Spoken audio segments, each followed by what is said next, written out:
mak saya itu nggak sempat memberi kasih sayang ke saya. Kayak saya bilang anak-anak saya, istri saya sayang kalian kepada mak kalian, sayang kalian kepada ayah dia. Kalau saya nggak dapat kasih sayang. Undang Contempt of Court belum diatur. Pasal 335 KUHP, 207 KUHP, 217 KUHP, itu pasal biasa. Ya, dari pernyataan dari Bang Rasman, dari Saudara Firdaus, tolonglah memberi edukasi yang benar bagi masyarakat. Anda kan orang-orang hukum, Anda tahu siapa yang boleh berhak berbicara pada saat persidangan dan kapan berbicara, kapan tidak berbicara. Saya lihat pada waktu di video itu ya, yang viral itu adalah Rasman ngomong terus, ya kan, sampai mendesak majelis hakim. Itu tidak boleh. Dia. Baik sahabat sekalian, siapa yang tidak mengenal sosok Rasman Arif Nasution? Tentu sosok Rasman Arif Nasution ketika dimintai pernyataan atau pendapat dari beberapa pihak, pasti mereka kurang lebih memberikan pernyataan yang sama, yaitu seorang Rasman yang kontroversial itu, ketika memberikan pernyataan pasti dengan suara yang semangat, bergemuruh, berapi-api, ketika memberikan pernyataan ataupun juga menjawab pertanyaan dari awak media atau siapapun yang ingin mendapatkan informasi darinya. Lebih-lebih ketika ia menangani beberapa kasus, selalu ia nyatakan dengan emosional dan suaranya tidak pernah terdengar halus atau tidak pernah terdengar biasa-biasa saja. Sosok Rasman pasti selalu luar biasa ketika memberikan statementnya. Tetapi siapa sangka baru-baru ini sebuah media mencoba untuk mengulik sejarah perjalanan hidup seorang Rasman Arif Nasution, dan di saat itulah Rasman ternyata bisa menangis. Di balik sosoknya yang kita kenal sebagai orang yang tegas, ternyata hatinya juga bisa disentuh. Dan ketika hal-hal emosional itu ia ungkapkan, ia bagikan, dan air mata pun ikut berguguran. Itulah sosok Rasman Arif Nasution. Banyak pihak yang menilai bahwa pernyataan Rasman itu hanya mencari perhatian publik dengan menangis. Tapi apakah benar Rasman dengan memberikan pernyataan dan sambil menangis sebagai bentuk untuk mencari dukungan atas kasus yang lagi viral saat ini?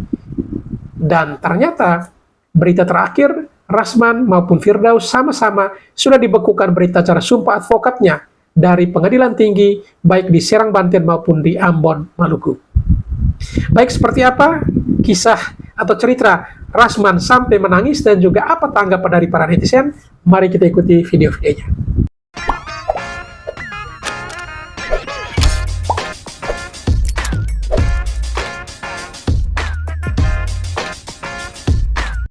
Mak saya itu nggak sempat memberi kasih sayang ke saya.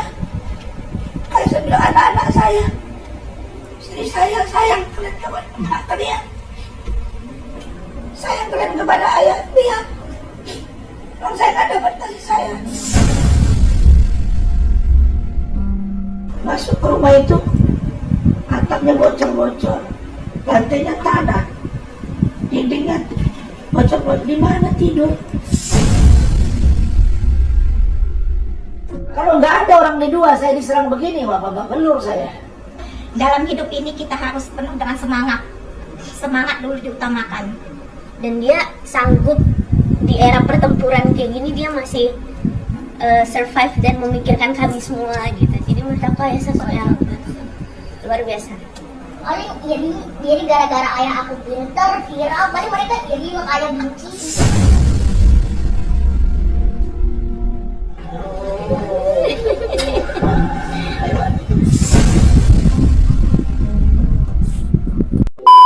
Undang Contempt of Court belum diatur. Pasal 335 KUHP, 207 KUHP, 217 KUHP, itu pasal biasa. Itulah salah satu kelemahan di Indonesia, karena kita belum punya undang-undang Contempt of Court. Bicara tentang Contempt of Court, memang ini kita kenal ini. dalam dunia peradilan dimanapun, baik di luar negeri maupun di Indonesia, dikenal contempt of court, tapi nggak ada dalam undang-undangnya.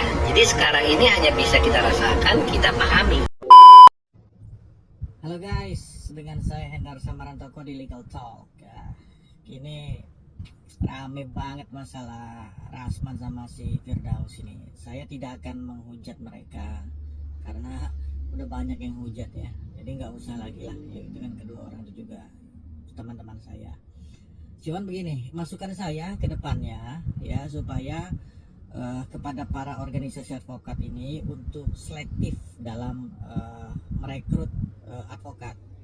Jadi segera bentuk Dewan Advokat Nasional dengan kode etik tunggal dan majelis kode etik tunggal, sehingga ketika seorang advokat ya dipecat dari satu organisasi, dia tidak bisa pindah ke organisasi yang lain karena mereka terikat dengan kode etik tunggal dan majelis kode etik tunggal yang terdiri dari para unsur organisasi advokat yang ada di situ. Itu yang pertama. Yang kedua yang paling penting, kita ini penegak hukum.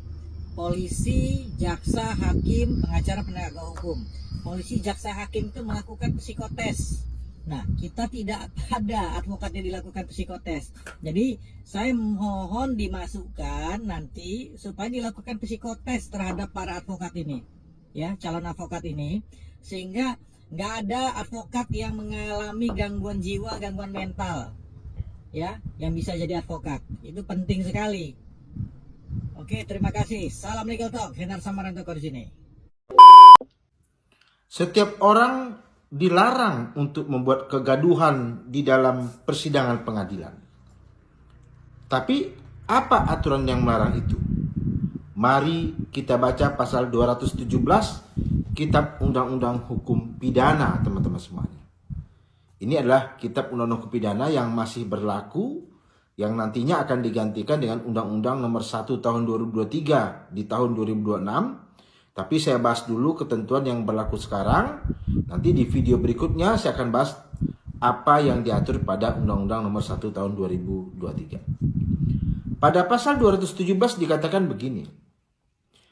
Barang siapa membuat gaduh di dalam persidangan pengadilan atau di tempat seorang pegawai negeri menjalankan jabatannya yang sah di depan umum dan tidak mau pergi, nah ini kata kuncinya ya, dan tidak mau pergi sesudah diperintahkan oleh atau atas nama kekuasaan yang berhak, dihukum penjara selama-lamanya 3 minggu atau denda sebanyak-banyaknya Rp1.800, teman-teman semuanya.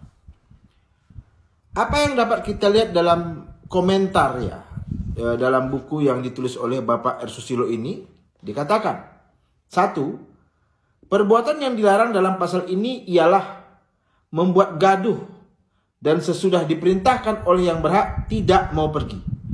Membuat gaduh dan sesudah diperintah oleh yang berhak tidak mau pergi. Perbuatan itu harus dilakukan di dalam sidang pengadilan atau di tempat seorang pegawai negeri yang sedang menjalankan jabatannya yang sah di depan umum. Nah, teman-teman semuanya, di sini dikatakan sidang pengadilan itu meliputi baik yang terbuka maupun yang dengan pintu tertutup. Nah, semoga kita menjadi lebih patuh terhadap hukum dan mari kita hormati setiap proses hukum yang dijalankan di negara kita. Berikutnya nanti saya akan bahas menurut Undang-Undang Nomor 1 Tahun 2023 yang akan berlaku di awal 2026. Mantap. Ya, dari pernyataan dari Bang Rasman, dari Saudara Firdaus, tolonglah memberi edukasi yang benar bagi masyarakat. Anda kan orang-orang hukum. Anda tahu siapa yang boleh berhak berbicara pada saat persidangan dan kapan berbicara, kapan tidak berbicara. Saya lihat pada waktu di video itu ya, yang viral itu adalah Rasman ngomong terus, ya kan, sampai mendesak majelis hakim. Itu tidak boleh. Dia dalam kondisi sebagai terdakwa. Mestinya dengan ada kuasa hukum yang menyampaikan itu adalah kuasa hukum, bukan terdakwa. apakah saudara Rasman itu diberi kesempatan sama majelis hakim? Yang saya lihat adalah majelis hakim itu menyuruh untuk duduk, tapi dia tidak melakukan itu. Padahal majelis sudah menyuruh dia duduk, tapi dia tetap berdiri, dia tetap menunjuk, dia melakukan perlawanan terhadap perintah hakim.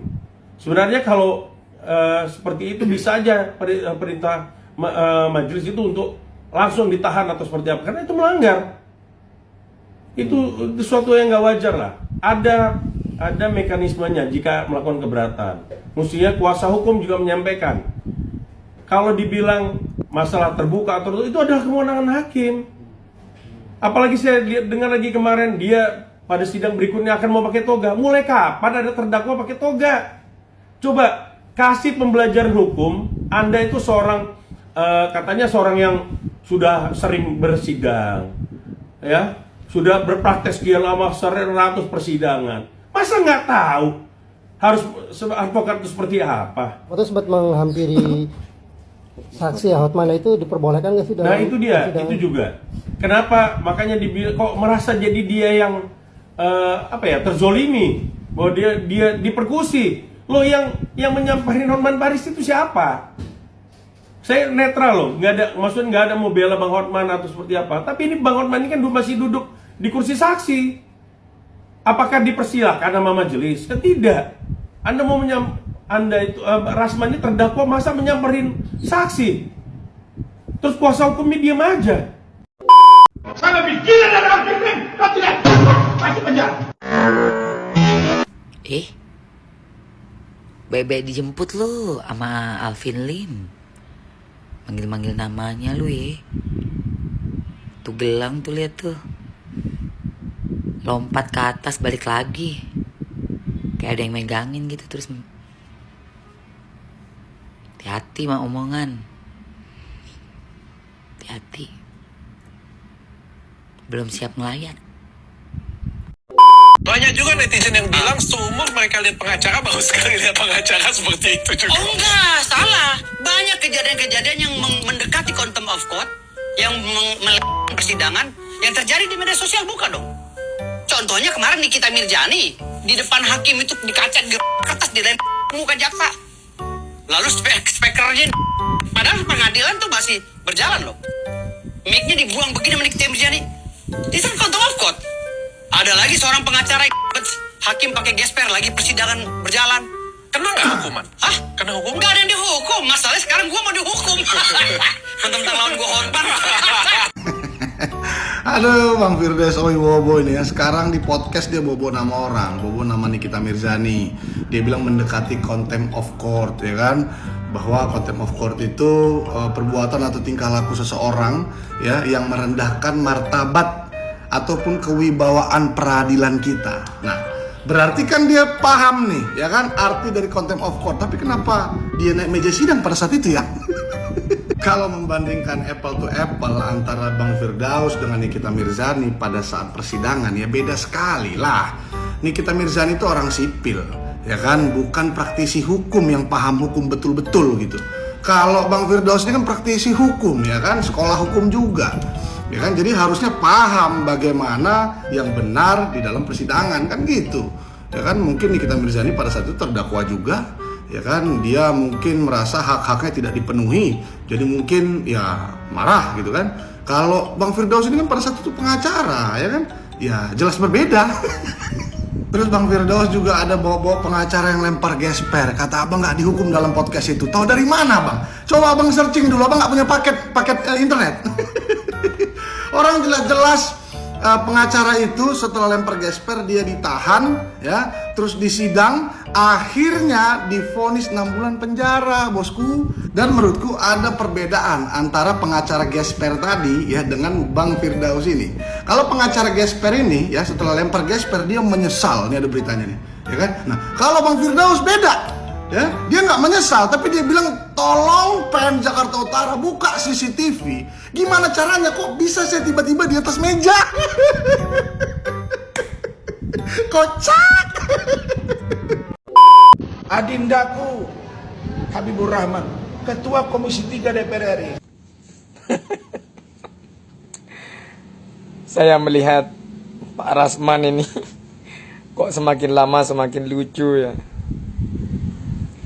Coba bayangkan, dia berkeliling lembaga negara pakai toga. Mestinya toga itu kan hanya dipakai ketika kita mau beracara di ruang sidang. Ini kemana-mana pakai toga. Tujuannya buat apa coba? Aduh, semakin lucu. Yang kedua, dia konferensi itu, katanya telepon wakil ketua DPR RI tidak direspon. Lah dia siapa? Emang harus ya wakil ketua DPR RI ketika Pak Rasman telepon harus dibalas begitu? Ya kan gak harus toh. Ya kan mestinya kan ia juga paham bahwa pekerjaan DPR RI itu kan juga membutuhkan waktu yang tidak sedikit, jadi pasti sibuk gitu loh. Cuma saya lucu aja kemana-mana pakai toga. Kok kesannya bahwa baju toga itu dijadikan baju badut. Aduh. Sudah, hentikan Pak Rasman. Hentikan, jaga marwah para advokat. Sudahlah, jalani aja proses sidangnya. Bagaimanapun putusannya nanti ya lakukan sebagai bentuk konsekuensi atau tanggung jawab terhadap hal yang telah diperbuat. Itu aja. Jangan kemana-mana pakai toga. Toga itu manfaatnya atau fungsinya hanya untuk sidang, bukan pakaian sehari-hari. Hanya pengacara yang tidak mempunyai golongan atau pangkat.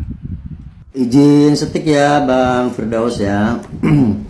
Gini Bang Firdaus, boleh sih tentang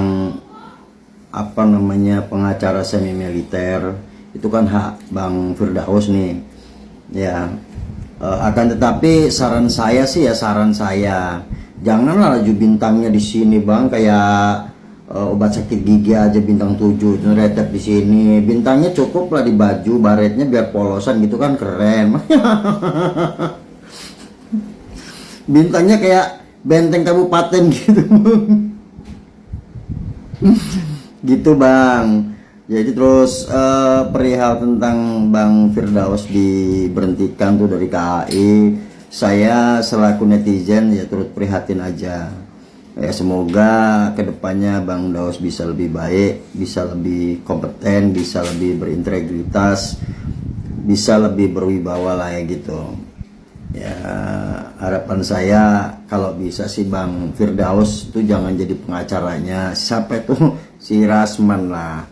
Ya karena kan Bang Firdaus itu udah punya cukup power, suaranya itu udah kuat ya, ditambah lagi sama itu jadi tambah lebih kuat lagi sama si Rasman gitu Bang Daus. Kalau bisa janganlah jadi pengacara. Efek sampingnya kan jadi begini nih, jadi diberhentikan kan Bang Firdaus. Nah itu aja Bang Daus, mohon maaf nih saya cuman salpok aja sama bintang yang di mana yang di topi. Kayak benteng kabupaten Bang, terlalu ini kayaknya apa ya namanya, menohok gitu. Ya cukup di baju aja lah, lebih keren lah. Gitu aja, makasih Bang Daus. Kami hukum saya lebih gila dari Alvin Lim dan tidak masuk penjara. Sandra. Bang Rasman, kok bisa sampai mental gitu sih gelangnya? Tolong spill dong gelangnya Bang Rasman.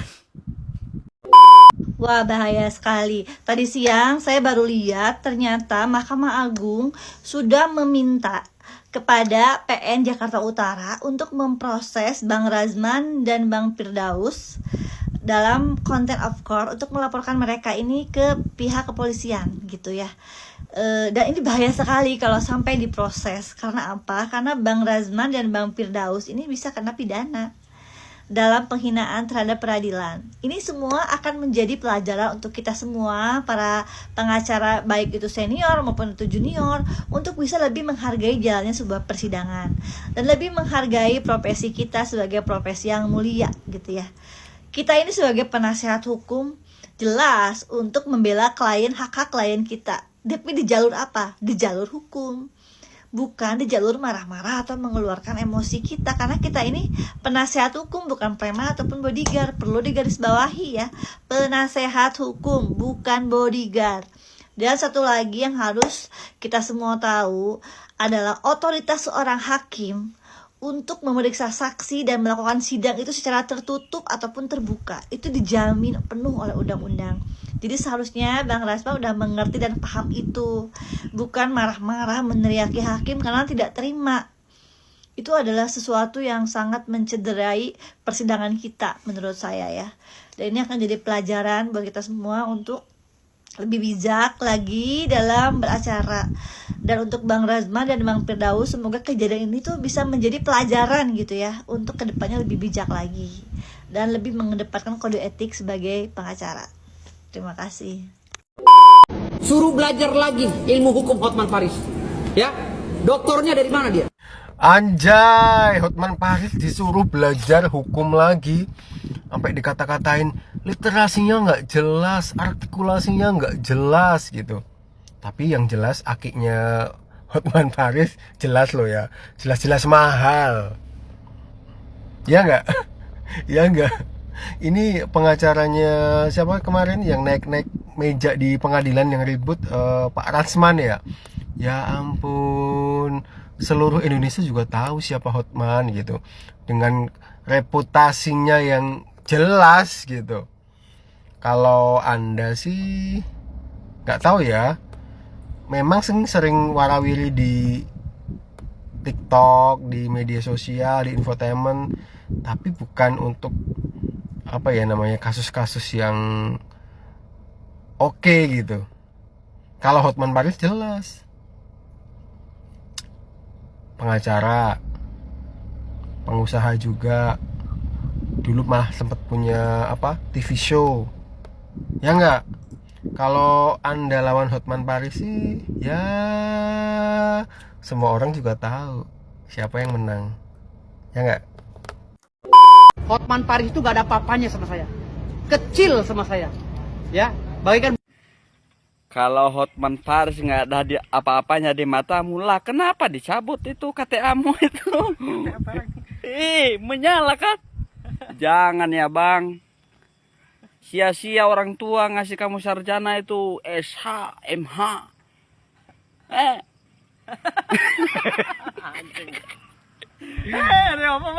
Jangan bang, jangan, rugi besar.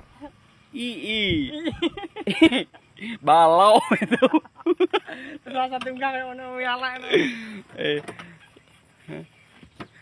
Hotman Paris aja nanti dikasih jurus berliannya kamu. Terbang pula kamu nanti ke negara sebelah. Kamu tengok ini kakek Zeus. Nggak ada kakek Zeus ini kak. Halo Hotman, belajar dulu ilmu hukum. Kau kuliah di mana? Ya Allah, Pak Firdaus ini semakin tantrum rupanya. Ya, tidak perlu bertanya kayak gitulah terhadap Pak Hotman Paris. Semua orang sudah tahu perbedaan level antara Pak Firdaus dengan Hotman Paris. Saya tidak dalam kapasitas membela Pak Hotman ya. Cuman karena duduk persoalannya di sini, kita harus objektif. Persoalan kasus yang menimpa antara Rasman Arif dengan Hotman itu hal lain. Tapi persoalannya adalah Pak Firdaus Owibowo ini melanggar etik, naik ke atas meja. Itu hal yang menurut hemat saya sebagai pribadi dan sebagai praktisi hukum itu yang tidak etik. Ya nggak perlu kemana-mana sehingga tidak memperlebar persoalan, tidak perlu ke persoalan kapasitas orang. Semua orang sudah tahu perbedaan antara Hotman dan Pak Firdaus. Apalagi kemudian bertanya mau belajar ilmu hukum di mana. Mohon maaf. Sejauh ini menurut hemat saya, nggak tahu kalau memang saya ini tersilap informasi semisal, belum ada seseorang yang mempertanyakan atau yang mengulik berkaitan dengan background pendidikannya Pak Hotman Paris.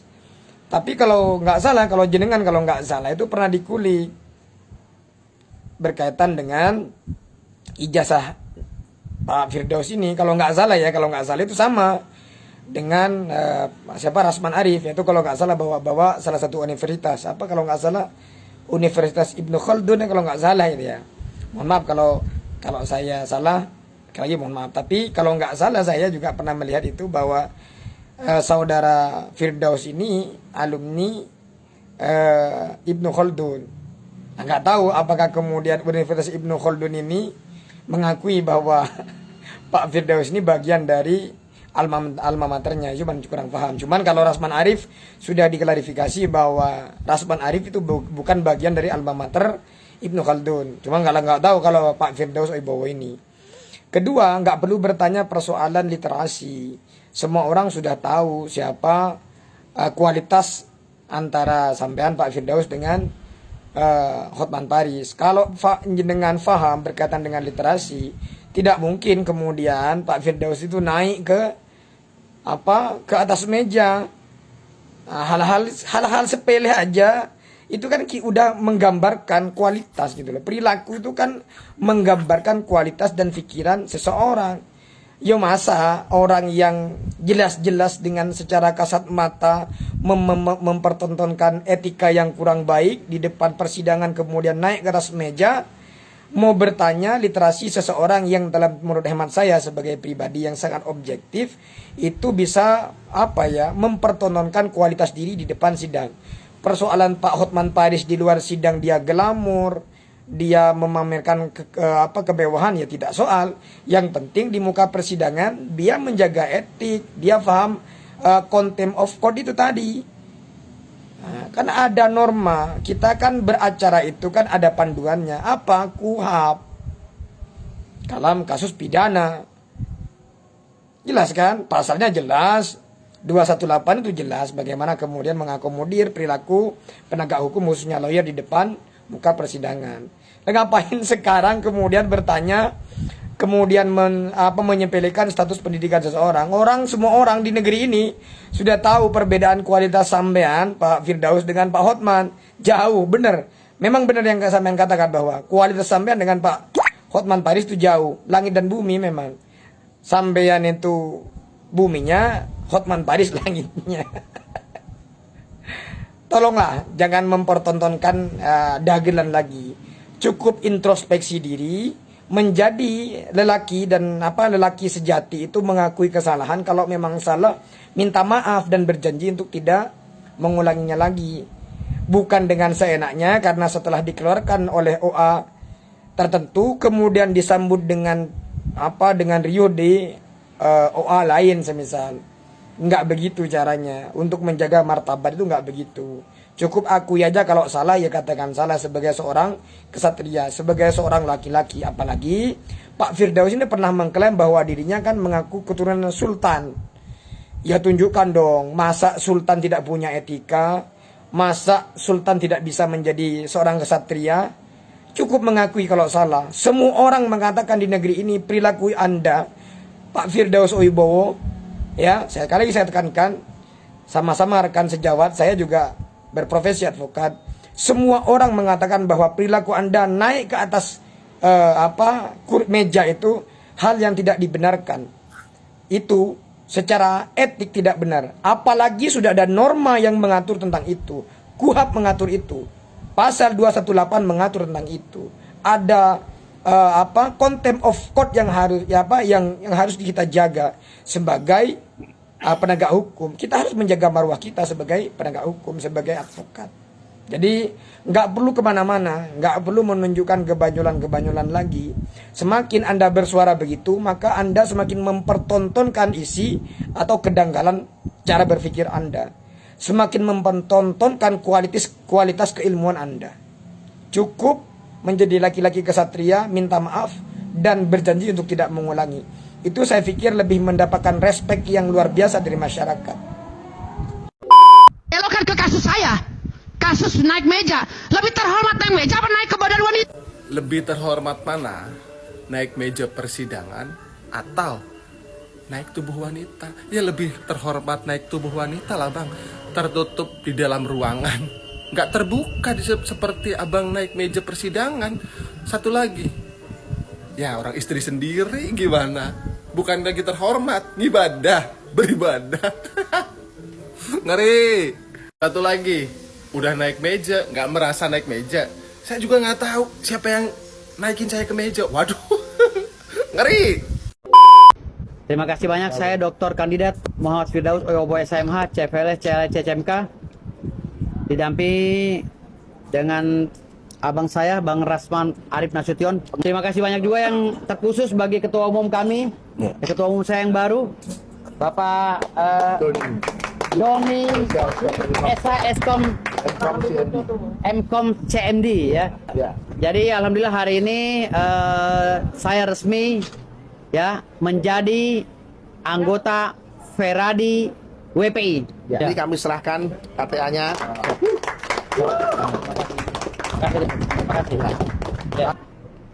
Saya bukan sampah. Saya adalah mutiara yang diperebutkan oleh banyak organisasi. Dan yang berbicara kepada ketua umum saya adalah sampah. Termasuk ketua umum yang sampah itu. Sampaikan kepada mereka. Mereka adalah sampah. Karena mereka kalau dibuang pasti akan dibuang oleh orang. Kalau saya jatuh dan saya tercebur di lumpur, saya akan dipungut oleh orang dan jadi bersihkan menjadi berlian lagi. Karena saya berlian. Ya. Dan hari ini saya ditawari menjadi hakim ad hoc di Mahkamah Agung. Hakim ad hoc perdata. Saya tolak. Kenapa? Karena saya nggak mau bersama-sama orang-orang yang berkolaborasi dengan kejahatan. Kecuali negara ini benar-benar membersihkan ya lembaga institusi dari penjajah dan penjahat. Baru saya mau.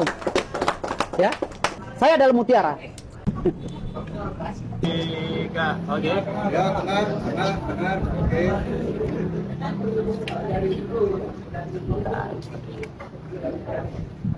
Feradi WPI. Saya. Aduh, enak baru bangun tidur. Hidup enak tanpa HIV. Jadi ada seorang pengacara ya, tidak dekat lagi dengan istrinya, bahkan dicuekin sama istrinya, bodoh amat lu mau kemana. Anak istrinya pun nggak mau terlalu dekat dengan dia. Karena setelah divonis HIV, dia langsung menyebarkan penyakit itu karena dendam. Wanita-wanita dijadikan sekretaris, wanita-wanita didekati semuanya, diciumi, diapain untuk menyebarkan HIV. Padahal menurut info dia nggak begitu satria banget ya, nggak begitu laki-laki banget. Tetapi dengan stres dia karena udah kena HIV ya, menurut dokter dia HIV, dia kaget. Lalu tiap hari dia konsumsi vitamin C begitu banyak setiap hari untuk menjaga agar tubuhnya tidak drop. Dulunya gemuk, sekarang jadi kurus total. Badannya, mukanya bintik-bintik hitam-hitam dan selalu keluar keringat di jidatnya. Mudah-mudahan berita ini tidak benar, tetapi kalau benar biadab ini. Penyakit disebarkan ke seluruh wanita Indonesia dan semua banyak jadi korban. Hati-hati ya. Masih banyak lagi berita yang akan saya bongkar. Makasih. Informasinya saya dipecat karena desakan masyarakat, bukan karena Anda belum dapat suratnya. Kenapa masyarakat pula yang disalahkan, Pak? Hah? Kan Anda sendiri yang naik ke meja. Kagak ada tuh masyarakat yang nyuruh Anda buat naik ke meja. Kenapa giliran sekarang Anda dipecat dari pengacara nyalahin masyarakat? Heran, masyarakat yang mana yang Anda maksud? Masyarakat mana? Kandidat Muhammad Firdaus Oyobo SMH CFLS CLC CMK, didamping. Kalau lihat dari gelar, Rasman Nasution ini sambil ketawa cengengesan melihat panjangnya gelar dari Firdaus ini. Kandidat Doktor Firdaus Oyobo SMH dan lain-lainnya. Itu mungkin ada beberapa gelar lagi di belakang itu yang mengikuti itu. Nah, kalau untuk gelar luar biasa, cuman tidak sesuai dengan sikap dan moralnya. Apalagi dia memanjat meja. Meja yang dipanjat bukan meja sembarangan, meja sidang di pengadilan, tempat kliennya didakwa. Jadi saya rasa berat membawa gelar itu, apalagi sikap dan moral tidak sesuai. Sudah saya duga ini yang akan terjadi di Indonesia terhadap dunia advokat Indonesia. Karena apa? Karena terlalu banyak OA-OA di Indonesia ini. OA itu apa sih? Organisasi advokat. Jadi seperti terjadi kemarin di saat ada satu pengacara yang melanggar kode etik, kalau dikeluarkan oleh organisasi tersebut, dia bisa dengan mudahnya pindah ke organisasi lainnya dan kemudian bisa beracara kembali. Kalau begitu, apa fungsinya Dewan Kehormatan, Dewan Pengawas di setiap organisasi? Bila anggotanya yang sudah melanggar kode etik kemudian dikeluarkan, tetap bisa beracara dengan masuk organisasi lainnya. Ini perlu jadi perhatian kita semua gitu. Terutama tolong lebih tegas lagi kepada MA dalam memberikan peraturan. Jadi seharusnya ini ada peraturan yang bisa menaungi semua organisasi gitu ya. Jadi di mana ada pengacara yang melanggar kode etik, harusnya ada pengaturan semua organisasi tidak boleh menerima lagi advokat tersebut gitu. Atau mungkin harus ada ketegasan dari MA untuk mencabut ke pengadilan tinggi, di mana berita acara sumpah advokat yang benar-benar sudah melanggar kode etik itu dicabut gitu. Kenapa? Ini untuk memberi efek jerah dan memberi contoh untuk kami para advokat muda, advokat junior bisa dikatakan, karena ini akan jadi contoh gitu. Kalau jika hal ini saja diabaikan, apa yang akan terjadi dalam dunia advokat Indonesia kita? Akhirnya apa? Akhirnya muncullah advokat-advokat yang cuma bermodalkan petentang-petenteng, tanpa memperhatikan kode etik, yang suka ribut, cari-cari masalah. Apa ini? Ini jadi marwah kita sebagai penasehat hukum yang profesi yang mulia ini sudah tidak ada lagi gitu ya. Gimana ya jadinya? Saya jadi bingung ini. Saya ini senior-senior ini tuh, mohon maaf ya, ini mereka ini kan dikatakan senior lah ya, dari usia, dari jam terbang.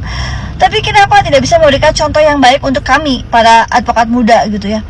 Saya pusing banget tiap lihat media sosial saling berantem, saling hujat, saling merasa hebat, saling merasa keren gitu ya, saling merendahkan satu sama lain. Ini di mana? Ini mereka ini, para senior ini, waktu mereka sumpah ini mereka baca nggak undang-undang advokat?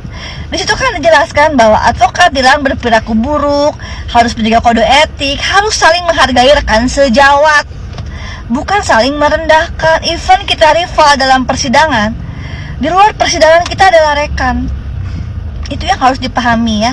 Jadi jangan sampai ini menjadi contoh untuk kami para advokat muda meniru hal-hal yang buruk gitu. Bingung, saya nggak bisa berkata-kata lagi gitu ya. Semoga ada peraturan yang lebih konkret, yang lebih jelas, yang bisa mengatur advokat Indonesia gitu, untuk lebih bisa menjaga lagi marwah-marwah kita sebagai profesi yang mulia. Terima kasih. Pak Prabowo, angkat Bang Firdaus Owiwobo menjadi Menteri Pengawas. Karena yang nggak benar mau dipecat dia katanya. Di Indonesia ini kelemahan kita tidak ada menteri koordinator pengawas. Pengawas aparatur negara. Kalau pengawasnya dari satu baju, misalnya pengawas jaksa oleh jaksa, ini nggak bakal benar hukum. Ya, jadi dirikan menteri koordinator pengawas seluruh aparatur negara, maka itu akan selesai. Dan pemimpinnya adalah saya. Saya akan pecat semua hakim yang nggak benar, saya akan pecat polisi yang nggak benar, saya akan pecat semua jaksa yang nggak benar. Itu tujuan saya. Gitu. Ya, jadi setuju kali aku sama Bang Firdaus ini ya. Beliau ini memang luar biasa, pengalamannya keren ya. Beliau harus diangkat menjadi Menteri Pengawas, ya kan? Karena yang nggak benar-benar pecat sama dia. Lihat dong, siapa ada manusia di dunia ini yang seperti beliau? Coba, ketua umum organisasi, ketua wartawan, ya kan? Penyanyi band, pemain film. Aku nggak bisa ngomong banyak kali.